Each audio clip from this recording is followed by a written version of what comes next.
Assalamualaikum warahmatullahi wabarakatuh. Halo semuanya, perkenalkan aku Leni Ulfiana dari Prodi PAI 6A. Di sini saya akan menjelaskan mengenai asesmen dalam kurikulum Merdeka. Nah, teman-teman tentu sudah tidak asing lagi dengan kata asesmen kan? Pasalnya, asesmen ini cukup sering digunakan, baik dalam kurikulum Merdeka maupun kurikulum terdahulu. Oke, kita masuk ke pembahasan. Yang pertama ada pengertian asesmen. Nah, kata asesmen berasal dari serapan bahasa Inggris, yaitu assessment yang artinya penilaian. Dalam dunia pendidikan, asesmen adalah serangkaian kegiatan yang meliputi pengumpulan data, analisis data, hingga interpretasi data yang bertujuan untuk mengetahui tingkat pemahaman dan kinerja siswa selama proses pembelajaran. Nah, asesmen ini tidak hanya dilakukan di akhir pembelajaran saja, tetapi juga selama proses pembelajaran berlangsung. Biasanya, asesmen terhadap siswa ini dilakukan oleh masing-masing guru pengampu mata pelajaran. Selanjutnya, sebagai bagian dari proses pembelajaran, asesmen memiliki tujuan yang sangat penting dalam memastikan pencapaian kompetensi peserta didik. Dalam kurikulum Merdeka, tujuan asesmen tidak hanya sebatas mengukur kemampuan peserta didik, tetapi juga untuk memberikan umpan balik yang efektif terhadap proses pembelajaran, sehingga dapat meningkatkan mutu pembelajaran. Nah, berikut adalah beberapa tujuan dari asesmen pada kurikulum Merdeka. Yang pertama yaitu menilai capaian kompetensi peserta didik. Tujuan utama dari asesmen pada kurikulum Merdeka adalah untuk menilai sejauh mana peserta didik telah mencapai kompetensi yang telah ditetapkan. Kompetensi ini mencakup keterampilan, pengetahuan, dan sikap yang harus dimiliki oleh peserta didik. Kemudian tujuan asesmen yang kedua yaitu memberi umpan balik yang efektif. Tak hanya sebatas mengukur kemampuan peserta didik, tetapi juga memberikan umpan balik yang efektif terhadap proses pembelajaran. Dengan memberikan umpan balik yang tepat, guru dapat membantu peserta didik memahami kelebihan dan kekurangan dirinya. Kemudian yang ketiga yaitu meningkatkan mutu pembelajaran. Dengan melaksanakan asesmen secara formatif, guru dapat mengetahui kelebihan dan kekurangan peserta didik, serta menyesuaikan pembelajar agar lebih efektif. Kemudian tujuan asesmen yang terakhir yaitu mendorong pengembangan diri peserta didik. Dengan memberikan umpan balik yang efektif, peserta didik dapat memahami kelebihan dan kekurangan dirinya, serta dapat mengembangkan kemampuan yang dimilikinya. Nah, dalam rangka mencapai tujuan asesmen pada kurikulum Merdeka, ini perlu adanya kerjasama antara guru, peserta didik, orang tua, dan pihak terkait lainnya.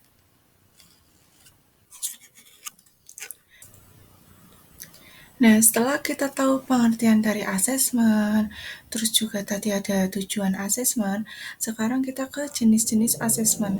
Jadi ada dua asesmen yang digunakan dalam kurikulum Merdeka, yaitu yang pertama asesmen formatif dan yang kedua asesmen sumatif. Oke, kita masuk ke asesmen formatif. Jadi, asesmen formatif adalah penilaian yang dilakukan untuk memberikan informasi atau umpan balik kepada guru maupun siswa agar dapat memperbaiki proses belajar. Asesmen ini dilakukan di awal pembelajaran, pertengahan pembelajaran, akhir pembelajaran, maupun sepanjang pembelajaran berlangsung. Nah, asesmen formatif yang dilakukan di awal pembelajaran itu bertujuan untuk memberikan informasi kepada guru mengenai kesiapan siswa dalam mempelajari materi pelajaran sekaligus kesiapan mereka dalam mencapai tujuan pembelajaran yang telah direncanakan.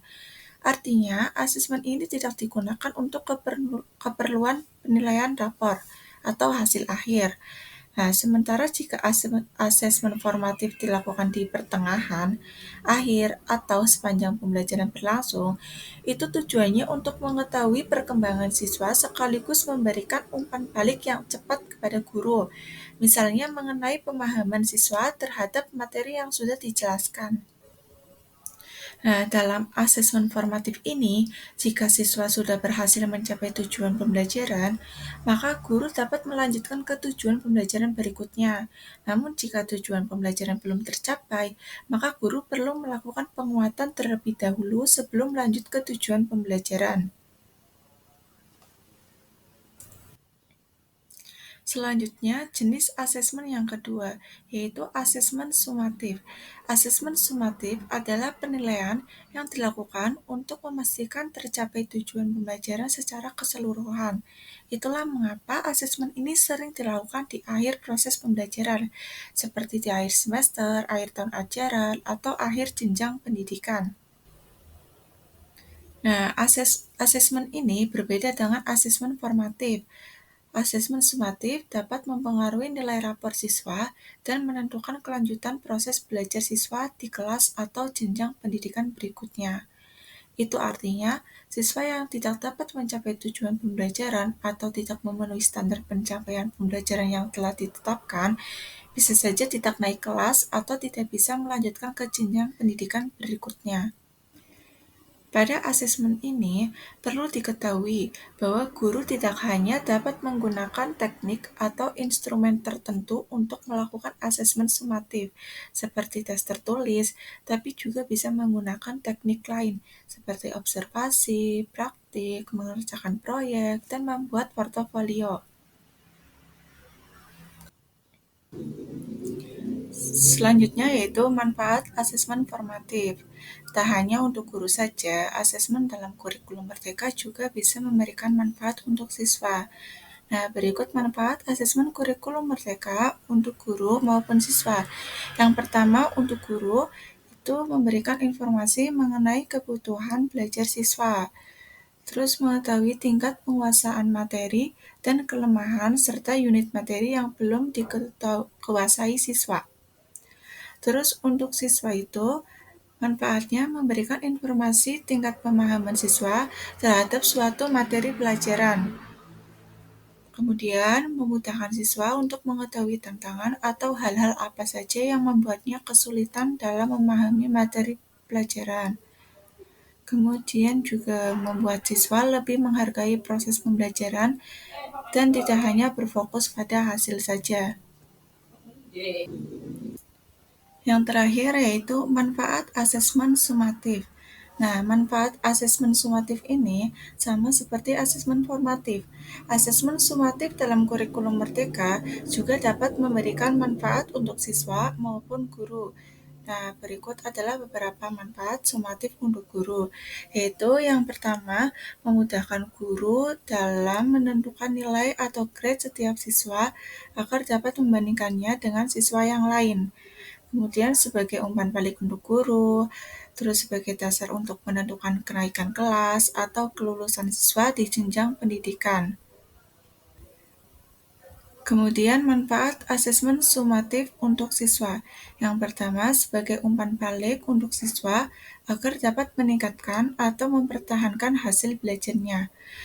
Terus juga memberikan informasi pada siswa apakah dapat naik kelas atau lanjut ke jenjang pendidikan berikutnya.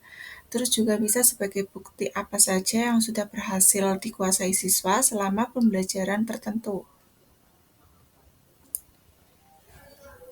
Demikianlah yang bisa saya sampaikan, kurang lebihnya mohon maaf. Wabillahi taufiq wal hidayah. Wassalamualaikum warahmatullahi wabarakatuh.